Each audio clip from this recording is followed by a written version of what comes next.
Hello my dear friends, मैं Prem Prakash the career hub channel की तरफ से आपको पॉलिटिकल साइंस पढ़ाने आ रहा हूं। इस विषय को मैं पूरे मन से एवं आपकी परीक्षा उपयोग ही पढ़ाऊंगा, लेकिन आप वीडियो को स्किप ना करें जिससे कि कोई भी प्रश्न आपका छूट जाए। और इसी के साथ आप ये भी ध्यान रखें कि वीडियो देखने के बाद आपको लाइक, शेयर एंड सब्सक्राइब करना होगा। मैं राजनीति शास्त्र के बारे में जब बात कर रहा हूं तो उसमें हम देखेंगे कि राजनीति शास्त्र का पिता, राजनीति शास्त्र का पिता कहें या हम उसे जनक के नाम से भी जानते हैं। जनक या पिता दोनों कह सकते हैं, जिसे हम लोग किसे कहते हैं, अरस्तु को। अरस्तु आज से कहा जाता है 200 से 300 बीसी के बीच का यह बंदा था। इसकी एक पुस्तक उस समय उसने लिखी थी, द पॉलिटिक्स के कारण इसे राजनीति शास्त्र का पिता कहा जाता है। और यह जो बंदा है यह यूनान का रहने वाला है। यह कहाँ रहने वाला है? यूनान का। ऑलवेज आप देखते होंगे कि आ जाता है कि अरस्तु कहाँ का निवासी था, तो यूनान का निवासी था। उसी तरह कहा जाता है कि भारतीय राजनीति का पिता कौन? भारतीय राजनीति का पिता कौन? तो भारतीय राजनीति का पिता कौन? कौटिल्य। कौन? कौटिल्य है। कौटिल्य को इसे भारतीय राजनीति का पिता इस कारण कहा जाता है कि इसने एक पुस्तक लिखा था जिसका नाम था अर्थशास्त्र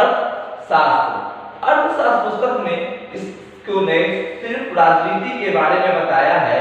यह भारत के जितने भी देखा जाए कि जो महान सम्राट थे, सम्राट चंद्रगुप्त मौर्य को स्थापित करने में इनका देन था।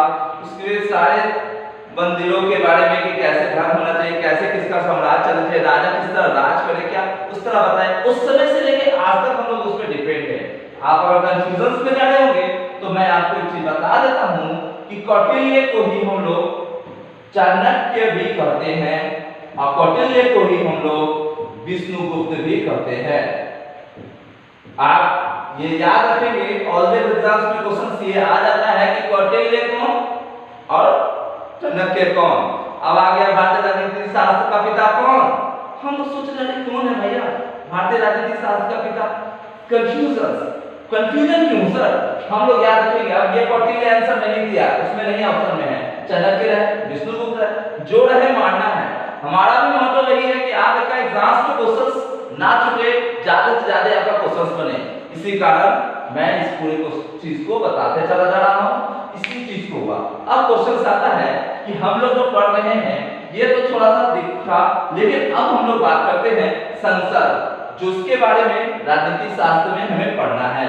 संसद या संविधान, संजोड़ विधान यानी संविधान के बारे में पढ़ना है।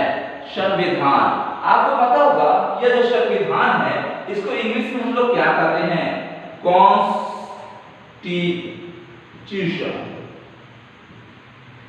कॉन्स्टिट्यूशंस कहते हैं संविधान को। ये दोनों का ही अलग अर्थ होता है, ये दोनों का ही अलग अलग अर्थ होता है। कॉन्स्टिट्यूशंस होगा, ये क्या है? अरे ये क्या है? इसमें हम लोग बात करते हैं जैसे संविधान, यानी हम लोग इसको बोल सकते हैं सन प्लस विधान।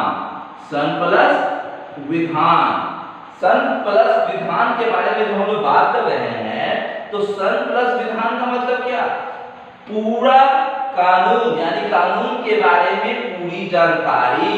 लेकिन संविधान और कानून के बारे में पूरी जानकारी, विधि द्वारा तैयार की गई जानकारी, उसका मतलब क्या होता है? हमारा कॉन्स्टिट्यूशन।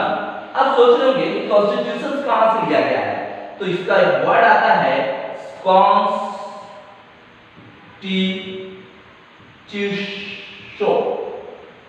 कॉन्स्टिट्यूशन ये जो वर्ड है ये कहां दिया गया है? तो लैटिन लैंग्वेज है। ये कौन सा लैंग्वेज है? लैटिन लैंग्वेज है। ये लैटिन लैंग्वेज है। इसका अर्थ होता है, इसका अर्थ क्या होता है? विधि के द्वारा तैयार करना, विधि के द्वारा तैयार करना। देखते हैं आगे का बुक चैप्टर। हम लोग अभी समझते हैं कि संविधान के प्रकार होते हैं। संविधान की प्रकार कितने होते हैं? तो संविधान के प्रकार होते हैं दो। एक होता है लिखित और एक होता है अलिखित। लिखित और अलिखित दो प्रकार के संविधान होते हैं। समझे कैसे होते हैं? दो प्रकार के, लिखित और अलिखित। जैसे लिखित संविधान का एग्जाम्पल देखते हैं यूएसए, भारत। लिखित संविधान कौन सा?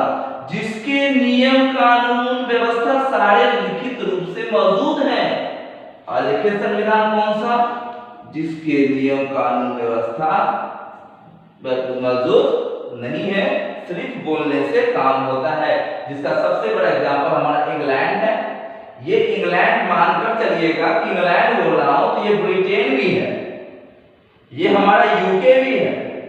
कहीं का भी यूके दे तो ऐसा ना करे कि ब्रिटेन बोले थे सर ने, इंग्लैंड बोला तो मैं छोड़ दूं। ये तीनों देश यही है।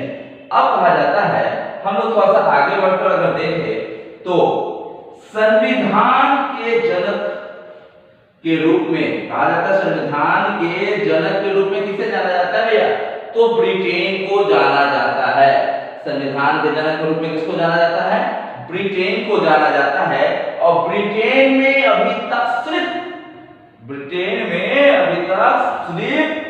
अलिखित संविधान है सर, अलिखित संविधान है।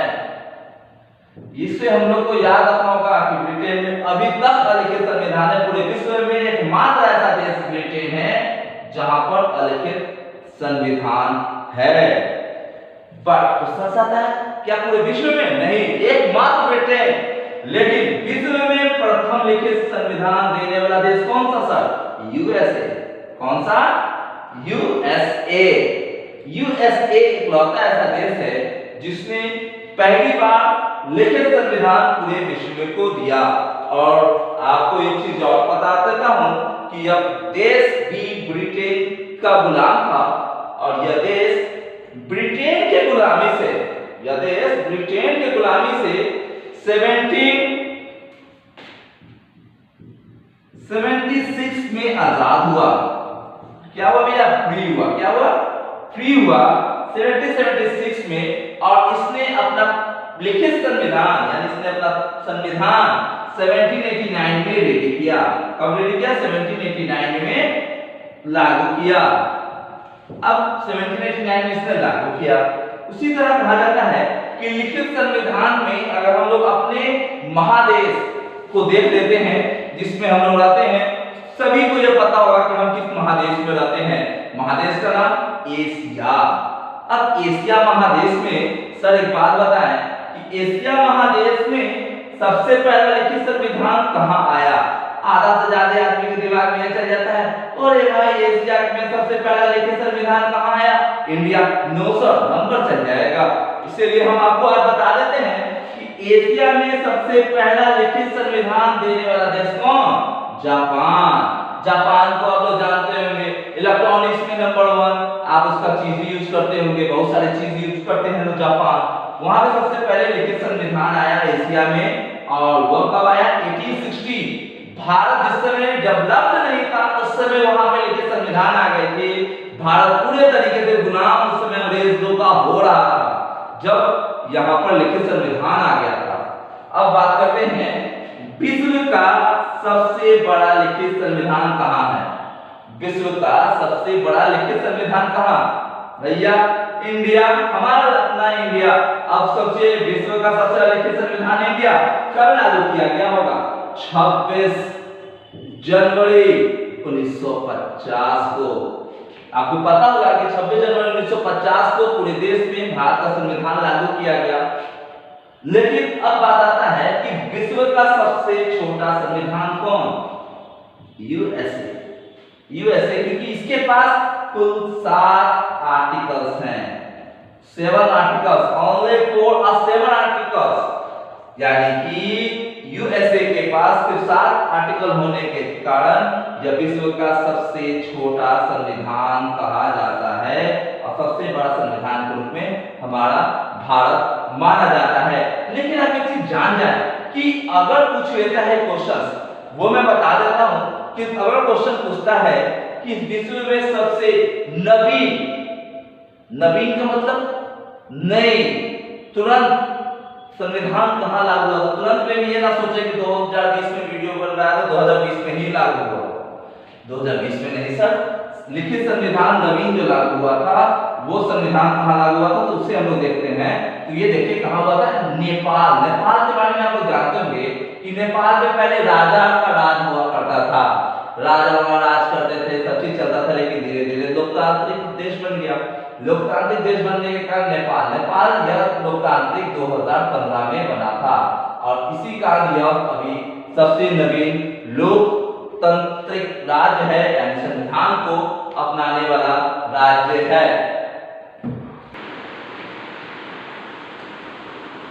संविधान की मांग, अब बात आता है कि संविधान की मांग, सर मैं किस संविधान की मांग की बात कर रहा हूँ, इंडिया के संविधान की मांग की कर रहा हूँ, भारत के संविधान की मांग की बात कर रहा हूँ। आप कितने बंदे जानते होंगे कि भारत का संविधान बनाने के लिए हमारे देश के बहुत सारे, जो कहा जाता है कि क्रांतिकारी, बड़े बड़े तज्ञ, बहुत बड़े जानकार भी फेल हो गए। इसमें सबसे बड़ा नाम आता है हमारा एक बंदे का नाम आप जानते होंगे, जिनका नाम था B.G. तिलक, जिसे हम लोग कहते हैं बाल गंगाधर तिलक। बाल गंगाधर तिलक ने स्पष्ट शब्दों में तो नहीं, लेकिन उन्होंने 1895 में स्वराज बिल के माध्यम से, स्वराज बिल के द्वारा, स्वराज बिल के द्वारा अपने विचारों को रखा था। यानी कि गंगाधर तिलक ने 1895 में स्वराज बिल के द्वारा अपने मांगों को रखा था, लेकिन मांग को रखा था, उन्होंने उसमें डाल दिया, लेकिन प्रत्यक्ष रूप से उन्होंने मांग नहीं किया। लेकिन मौला याद आता है कि संविधान की पहली मांग के लिए अगर कोई आता है ना, तो वो यही आता है, पहली बार मांग किसने किया भैया, बाल गंगाधर तिलक ने। अब क्वेश्चन सी में हम लोग एक चीज और देख लेते हैं कि महात्मा गांधी, महात्मा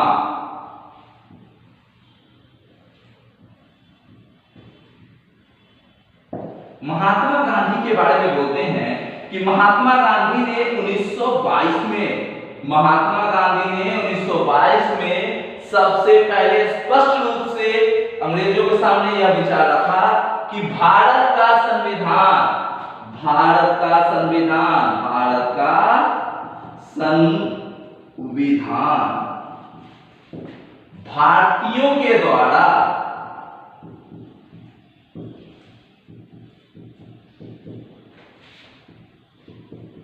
बनाया जाएगा।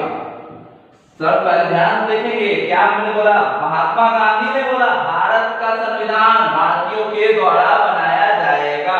किसने, कब, 1922 में। यानी 1922 में महात्मा गांधी ने अपने स्पष्ट शब्दों में स्पष्ट मांग रखी कि भारत का संविधान भारतीयों के द्वारा बनाया जाएगा। यहां पर हम लोग इस तरह लिख सकते हैं, स्पष्ट मांग। अब क्वेश्चन याद आता है किसके द्वारा रखा, तो हरिजन पत्र के द्वारा रखा। इसी के बाद अगर हम लोग थोड़ा सा आ जाते हैं तो बहुत सारी चीजें हैं, बहुत सारे हैं, लेकिन सबसे बड़ा चीज यह आ जाता है कि आप एक चीज बताओ, M.N. रॉय के बारे में जानते होंगे आप लोग। M.N. रॉय जानते हैं क्या? M.N. रॉय जो थे एक वामपंथी विचारक थे, एक वामपंथी विचारक थे। अब क्वेश्चन आता है, अब देखेंगे हम लोग M.N. रॉय, M.N. रॉय कौन थे भैया? एक वामपंथी विचारक थे। अब क्वेश्चन ये आ जाता है कि उन्होंने सबसे पहले संविधान सभा के विचार को रखा। उन्होंने सबसे पहले M.N. रॉय ने 1934 में सबसे पहले संविधान सभा के विचार को रखा। M.N. रॉय ने कब रखा? संविधान सभा के विचार को 1934 में रखा। लेकिन कांग्रेस ने संविधान की मांग कब की? कांग्रेस ने संविधान की मांग कब की? जस्ट इसके 2 साल बाद 1936 में कांग्रेस ने संविधान की मांग की। कांग्रेस ने किसकी मांग की? संविधान की मांग की। कांग्रेस ने संविधान की मांग की। लेकिन 1938 में हमारे देश के बड़े नेता उस समय पंडित जवाहरलाल नेहरू, जानते ही हैं कि पंडित जवाहरलाल नेहरू हमारे देश की प्रथम प्रधानमंत्री के रूप में रहे हैं। तो पंडित जवाहरलाल नेहरू के बारे में सर बात करते हैं। पंडित जवाहरलाल नेहरू ने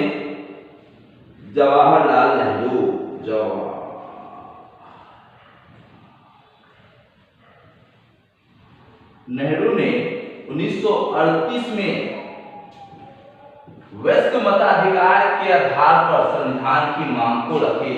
वयस्क मताधिकार के आधार पर संविधान की मांग को रखी, संविधान के बात को उठाया कि अब जो संविधान बने वयस्क मताधिकार के आधार पर उठाया जाए। इसी लोग कहते हैं कि संविधान की मांग। लेकिन अब हम लोग जो बात करने जा रहे हैं उसमें कहा यह गया है कि भारत में संविधान के बारे में कहा जाता है कि भारत में संविधान के बारे में इस समय तक अंग्रेजों ने किसी भी प्रकार की अपनी प्रतिक्रिया प्रदान नहीं की थी। लेकिन इसके बाद अंग्रेजों ने इस संविधान के रूप में अपनी पहली प्रतिक्रिया कब दी, इसके बारे में मैं आपको बताता हूँ। देखें उसकी प्रतिक्रिया कब हुई थी। इसका तो थोड़ा सा स्क्रीनशॉट ले लें।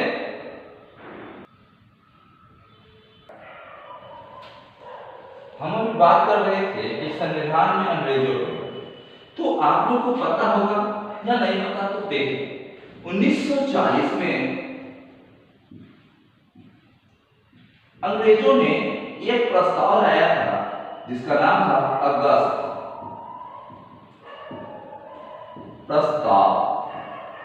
इस अगस्त प्रस्ताव में अंग्रेजों ने भारत के संविधान की मांग को स्वीकारा था। उन्होंने माना था कि भारत का अपना संविधान होना चाहिए, लेकिन यह स्पष्टीकरण नहीं था। इसकी मांग को अगर हम देखें तो इसके मांग को सही रूप से कोई माना था तो 1942 में जब क्रिप्स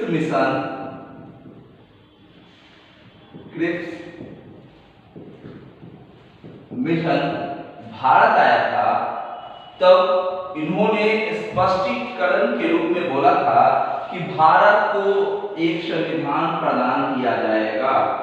भारत को संविधान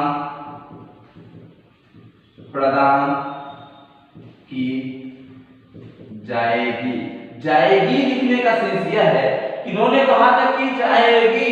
स्पष्टीकरण इन्होंने कहा था, उस समय इनका यह नाम था कि भारत का संविधान जो है वो बनाने की आज्ञा दी जाएगी। भारत को फ्री भी करने के लिए इन्होंने बोला था, लेकिन इनका शर्त यह था कि सारे चीज भारत का संविधान हो चाहे कुछ भी हो, ये सारे चीज जो हैं वे द्वितीय विश्व युद्ध यानी सेकेंड वर्ल्ड वॉर के बाद होगा।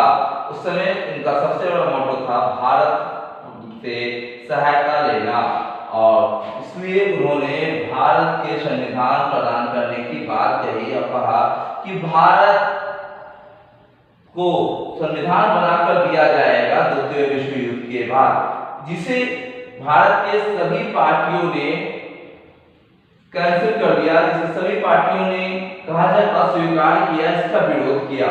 इसी पर महात्मा गांधी, हमारे देश में श्री महात्मा गांधी जी ने इसी क्रिप्स मिशन को कहा था कि यह एक पोस्ट डेटेड चेक है। पोस्ट डेटेड चेक का मतलब क्या होता है? अगली तिथि का चेक जो भंजेगा कि नहीं इसकी कोई गारंटी नहीं है। चेक में हो सके बैंक भी हो जाए, इसी कारण इसे बोला था।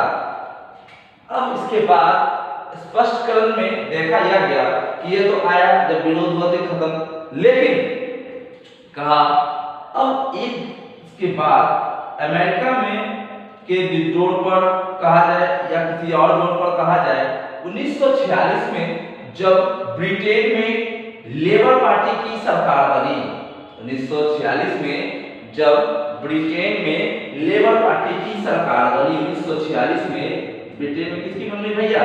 तो लेबर पार्टी की सरकार बनी।